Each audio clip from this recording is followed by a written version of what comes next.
बिहार विधानसभा चुनाव के दूसरे चरण का आज थम जाएगा प्रचार। 11 नवंबर को 20 जिलों के 122 सीटों पर वोट डाले जाएंगे।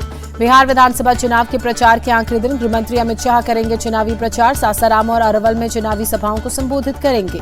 यूपी के सीएम योगी आदित्यनाथ भी आज बिहार के चुनावी दंगल में उतरेंगे। अररिया, सुपौल, मधुबनी में जनसभाओं को संबोधित करेंगे। आरजेडी नेता तेजस्वी यादव आज भी करेंगे धुआंधार प्रचार। 15 रैलियों को संबोधित करेंगे। रोहतास, कैमूर, सासाराम, औरंगाबाद और जहानाबाद में रैली। कांग्रेस नेता राहुल गांधी आज किशनगंज और पूर्णिया में प्रचार करेंगे, जनसभा को संबोधित करेंगे। बिहार चुनाव के लिए पीएम मोदी ने बेतिया में की आखिरी जनसभा। कहा, रैली की शुरुआत जननायक कर्पूरी ठाकुर की जन्मभूमि से की थी, समापन बापू की सत्याग्रह की भूमि से कर रहा हूं। बेतिया की रैली में पीएम मोदी ने बिहार में एनडीए सरकार बनने का दावा किया। कहा, अब मैं सरकार के शपथ ग्रहण में शामिल होने के लिए पटना आऊंगा। आखिरी रैली में आरजेडी कांग्रेस पर गरजे पीएम। कहा, जंगल राज वालों ने बिहार को बर्बाद किया, इन्होंने सिर्फ अपनी तिजोरी भरी। राहुल गांधी और तेजस्वी यादव पर पीएम मोदी का बड़ा हमला। कहा, बिहार में घूम रहे दोनों नामदार जमानत पर हैं। सीतामढ़ी की रैली में पीएम मोदी ने आरजेडी कांग्रेस को घेरा। बोले, पहले फेज की वोटिंग के बाद जंगल राज वालों को 65 वोल्ट का झटका लगा। नहीं चाहिए कट्टा सरकार, फिर एक बार एनडीए सरकार। पीएम ने लगवाए रैली में नारे।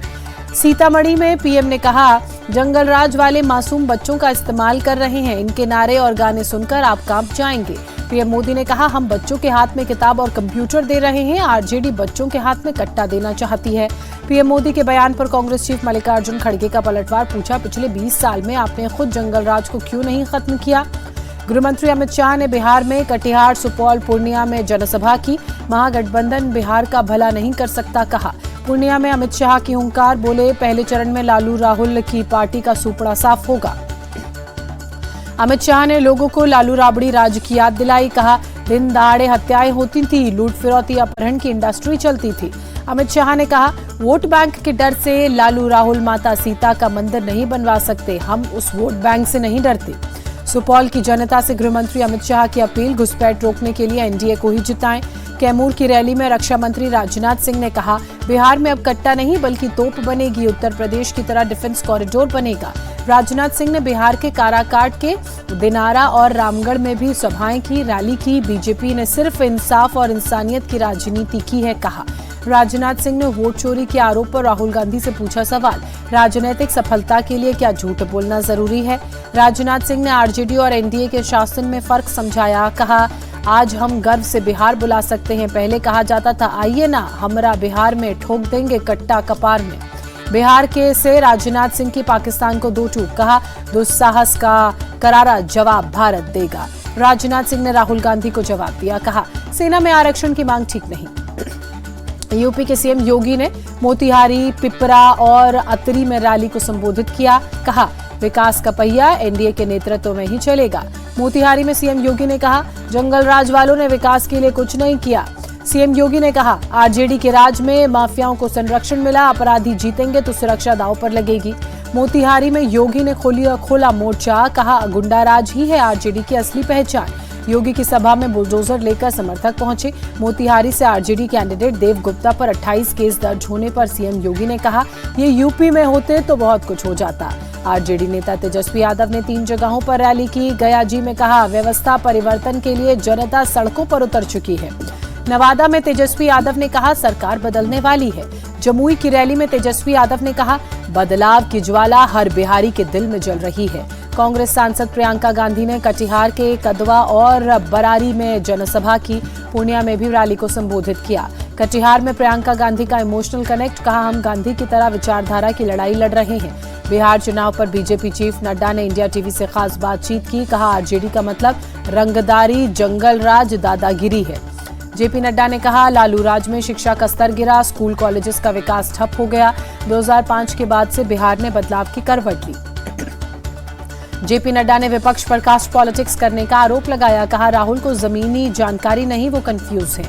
पटना पहुंचे उत्तर प्रदेश के उप मुख्यमंत्री केशव प्रसाद मौर्य का बयान। कहा, विपक्ष के पास कोई मुद्दा नहीं है। केशव प्रसाद मौर्य ने कहा, एनडीए के मुख्यमंत्री पद के उम्मीदवार नीतीश कुमार थे और वही 14 तारीख के बाद भी होंगे। बिहार चुनाव के बीच लालू यादव के बड़े बेटे तेज प्रताप को Y+ सिक्योरिटी मिली, गृह मंत्रालय का बड़ा फैसला। बीजेपी सांसद रवि किशन से लगातार दूसरे दिन मुलाकात पर तेज प्रताप ने कहा, ये महज एक इत्तेफाक है। सेकेंड फेज की वोटिंग से पहले ही आरजेडी के कार्यकर्ता गदगद, पोस्टर लगाकर तेजस्वी को अलग सीएम बताया, अगला सीएम कहा। हाजीपुर में स्ट्रांग रूम में गड़बड़ी के आरोप पर चुनाव आयोग ने जवाब दिया, कहा तकनीकी खामी की वजह से कुछ देर बंद रहा था सीसीटीवी, कुछ ही मिनट में चालू हो गया था। समस्तीपुर में कूड़े में मिली वीवीपैट पर्चियों के मामले में एक्शन, एआरओ समेत कई अधिकारियों को हटाया गया। समस्तीपुर के डीएम ने वीवीपैट पर्चियों को जब्त किया। चुनाव आयोग ने वहां मॉक ड्रिल की मिली हैं पर्चियां, मामले में एआरओ समेत 2 अधिकारी सस्पेंड। आरजेडी सांसद मनोज झा ने चुनाव आयोग को चिट्ठी लिखी, ईवीएम स्ट्रांग रूम की सुरक्षा सुनिश्चित करने को कहा। जेडीयू नेता नीरज कुमार ने पटना में प्रदर्शनी लगाई, लोगों को लालू के जंगलराज की याद दिलाई। जनसुराज चीफ प्रशांत किशोर ने मधुबनी में रोड शो किया। जनसुराज को वोट दिया तो युवाओं को कमाने बाहर नहीं जाना होगा, कहा। सीतामढ़ी में प्रशांत किशोर ने चुनाव प्रचार किया, कहा पिछले 15 सालों से प्रधानमंत्री मोदी ने गुजरात में कारखाने लगाए, बिहार में नहीं। एआईएमआईएम प्रमुख असदुद्दीन ओवैसी ने किशनगंज की रैली में कहा, तुम अगर जालिम हो तो टीपू सुल्तान आएगा। इंडियन एक्सक्लूसिव पार्टी के अध्यक्ष आईपी गुप्ता का सहरसा के प्रचार के दौरान का वीडियो वायरल, उनके सामने नारेबाजी कर रहे एक शख्स को जेडीयू नेता चुन्नी मियां ने थप्पड़ मारा। बिहार के मधुबनी में भोजपुरी स्टार पवन सिंह की रैली में नहीं पहुंचने पर लोगों ने हंगामा किया, भीड़ ने तोड़फोड़ की। बीजेपी सांसद मनोज तिवारी ने पश्चिम चंपारण में चुनाव प्रचार के दौरान गाना गाया, उनकी पत्नी ने भी साथ दिया। उत्तराखंड स्थापना दिवस पर पीएम मोदी देवभूमि को बड़ी सौगात देंगे। आज 8,140 करोड़ की अलग अलग परियोजनाओं का उद्घाटन और शिलान्यास करेंगे। उत्तराखंड स्थापना दिवस के सिल्वर जुबली प्रोग्राम में हिस्सा लेने के लिए देहरादून पहुंचेंगे पीएम मोदी, लोगों को संबोधित करेंगे।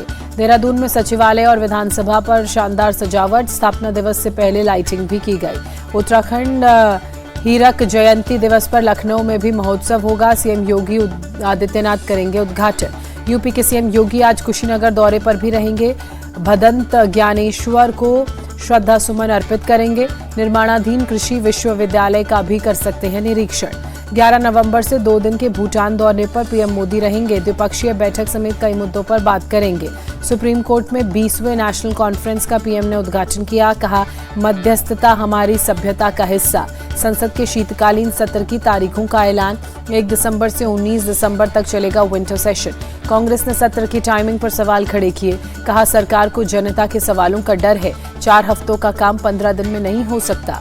गुवाहाटी में आज वायुसेना दिवस का भव्य आयोजन होगा, लाचित घाट पर फ्लाई पास्ट का कार्यक्रम, रक्षा मंत्री राजनाथ सिंह भी होंगे शामिल। इंडियन आर्मी की नारी योद्धा स्काई डाइविंग टीम की ट्रेनिंग शुरू हुई, बठिंडा में दी जा रही है ट्रेनिंग। आरएसएस प्रमुख मोहन भागवत ने बेंगलुरु में स्पेशल लेक्चर सीरीज को संबोधित किया, कहा भारत में कोई भी हिंदू नहीं, सभी एक ही पूर्वज के वंशज। बागेश्वर सरकार धीरेन्द्र कृष्ण शास्त्री की सनातन हिंदू एकता पदयात्रा का तीसरा दिन आज, यात्रा 16 नवंबर को वृंदावन में संपन्न होगी। टीएमसी विधायक हुमायूं कबीर ने फिर दिखाई बगावत, 22 दिसंबर तक नई पार्टी बनाने का ऐलान किया। दिल्ली में क्रिएटिव इकोनॉमी फोरम का प्रोग्राम, इंडिया टीवी के editor in chief Rajat Sharma ने आपकी अदालत शुरू करने के पीछे की सोच बताई। डीप फेक वीडियो के बढ़ते खतरे से रजत शर्मा ने आगाह किया, कहा फेक न्यूज से बचने के लिए डीप फेक वीडियो पर जागरूकता बढ़ाने की जरूरत। दिल्ली के स्प्रिंगडेल स्कूल के 70वें एनुअल डे सेलिब्रेशन में बतौर चीफ गेस्ट पहुंचे थे रजत शर्मा, बच्चों को बेहतर भविष्य की राह दिखाई। जम्मू कश्मीर में एक पूर्व सरकारी डॉक्टर के लॉकर से AK-47 राइफल बरामद, पूछताछ में पुलिस जुटी। कट्टरपंथी संगठन पीएफआई के खिलाफ ईडी का बड़ा एक्शन, 67 करोड़ से ज्यादा की संपत्ति अटैच, 28 लोग गिरफ्तार। कोलकाता में ईडी ने बड़े सेक्स रैकेट का खुलासा किया, आरोपियों के पास से 1 करोड़ से ज्यादा कैश जब्त हुआ।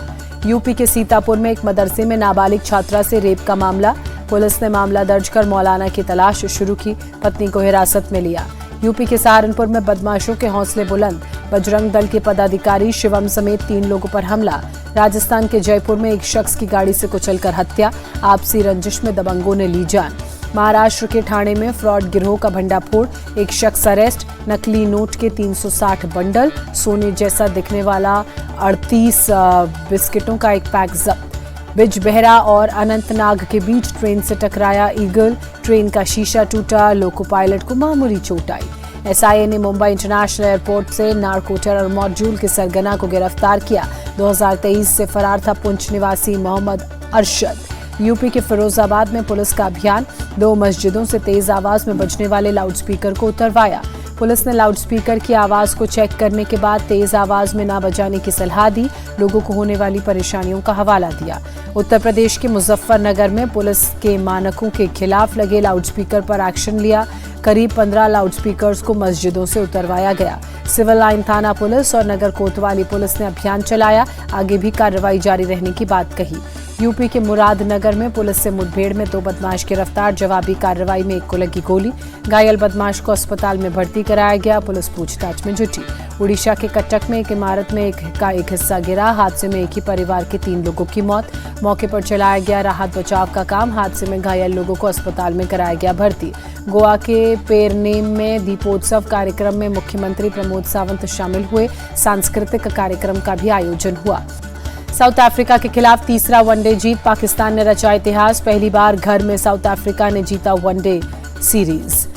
दिग्गज शटलर लिएंडर पेस ने शुरू की नई पारी, बंगाल टेनिस संघ के बने प्रेसिडेंट। पेस ने हिरण्मयी चटर्जी की जगह ली।